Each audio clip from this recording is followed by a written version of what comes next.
This video is part 2 of the cognitive approach in psychology. Last video we looked at the role of inference and its importance when studying mental processes that can't be directly observed, and we also looked at the importance of schemas, those mental packets of information, that framework that we use to make sense of the information in the world around us. So this lesson we're looking at the theoretical and computer models of cognitive processes and the emergence of cognitive neuroscience, all important aspects of the cognitive approach. So let's start with the theoretical models of cognitive processes. This will look very familiar to you as you've come across it before in memory and also psychopathology. So in cognitive psychology, theoretical models are simplified representations of mental processes, and they're used to explain unobservable processes in a more concrete, testable ways, which allows researchers to study them scientifically. So examples include the multi-store model of memory, or the working memory model of memory. And they have a few key features and things that are in common. So the models are often pictorial in nature, represented by boxes and arrows. And these represent the cause and effect or the different stages of a particular process, for example, memory. So if we take memory as a concept, as a theoretical idea, it can't be directly observed. So the multi-store model of memory is used to explain how information passes from the environment through sensory memory, short-term memory, and long-term memory, and the arrows can represent the processes between those stores. So the idea of attention and retrieval and elaborative rehearsal, etc. This will also look familiar because you've covered Ellis's ABC model, and this was when you were looking at the cognitive approach to explaining depression. So here we've got our activating event, our beliefs, and our consequences. Again, all pictorial in nature and represented by boxes and arrows. Just a couple of things to note. We have to remember that models are just representations of a mental process and that they're based on experimental research. So as we have more evidence and more scientific evidence, we can update and change our models. They're working models for a reason. So they're often incomplete and often informal and often frequently changed, updated and refined. Just like you'll remember the working memory model was incomplete based on the scientific evidence that was available. And so in 2000, Baddeley had to update the model and add the episodic buffer. And this helped to complete our understanding of working memory. So in addition to theoretical models, we also have computer models of cognitive processes. So as discussed in the previous video, the development of computers and computer programming around the 60s led to a focus on the way in which sensory information is coded as it passes through the system. So we use a lot of terminology from computer science and programming to help explain the human mind here. So using that computer analogy, we have information that's inputted from the senses, is encoded in memory, and then combined with previously stored information to produce some sort of output to complete a task or a behavior.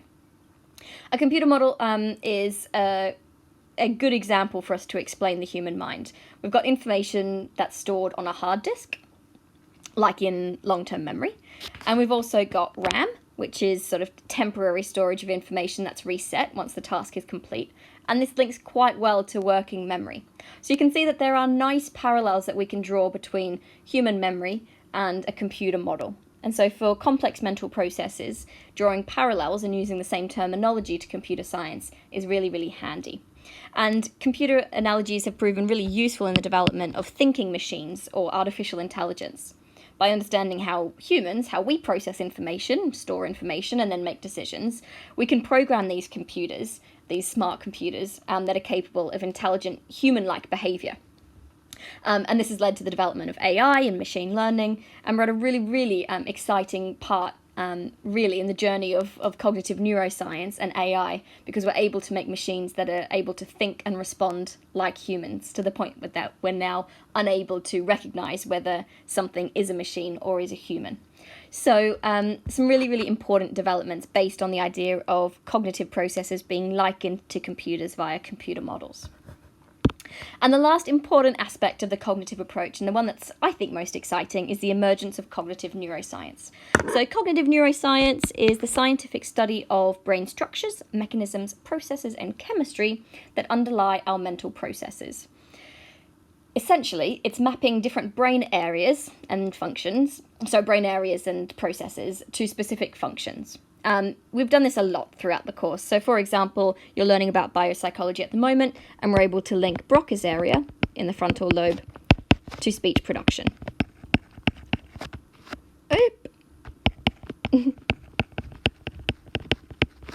So we've been kind of doing this crudely for a long time, when we were able to perform autopsies once people had died and able to inspect whether they had lesions on their brain. But cognitive neuroscience didn't really take off until much more recently, as a result of the rapid advancements in the way of studying the brain that's come about basically in the latter part of the 20th century. So now neuroscientists are able to study the living brain. We don't have to wait until our patients are dead. We can study them in action. And this gives us detailed information about the different brain structures and processes and brain chemistry that are involved in different kinds of mental processing. So we're able to use different types of non-invasive techniques. So you're going to be looking in biopsych at some of these, like PET, positron emission tomography, or fMRI, functional magnetic resonance imaging. And this helps psychologists to understand how the brain is responsible for different cognitive activities. So we can put somebody in one of these scanners and we can ask them to perform specific tasks under controlled experimental conditions, and we can see which areas of the brain have greater activity when performing those tasks. For example, we looked at Tolving's neuroimaging research, where he injected himself and others with radioactive gold, and he was able to see what areas of the brain were active when retrieving different types of long-term memory, episodic and semantic long-term memories. And from this, we were able to infer then that those areas of the brain are responsible for the storage and retrieval of that type of information. We can also use cognitive neuroscience to understand the symptoms experienced in various neurological disorders as well. And you looked at this when we looked at OCD in psychopathology, and you looked at various brain regions like the orbitofrontal cortex that's responsible for the worry circuit and is responsible for the feelings of anxiety, the obsessions and the compulsions that are experienced by patients with OCD.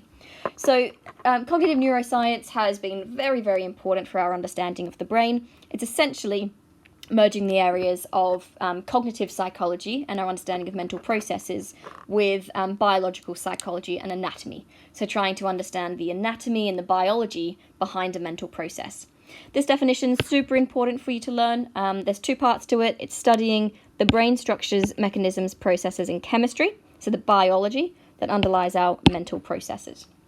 And in our lessons this week, you're going to be doing a little bit of a research task into some modern research using cognitive neuroscience. What have we found recently using some of this advanced neuroimaging that's helped to inform our understanding of mental processes? So that's to come later on this week. This is really exciting. Cognitive neuroscience is the dominant paradigm in psychology at the moment.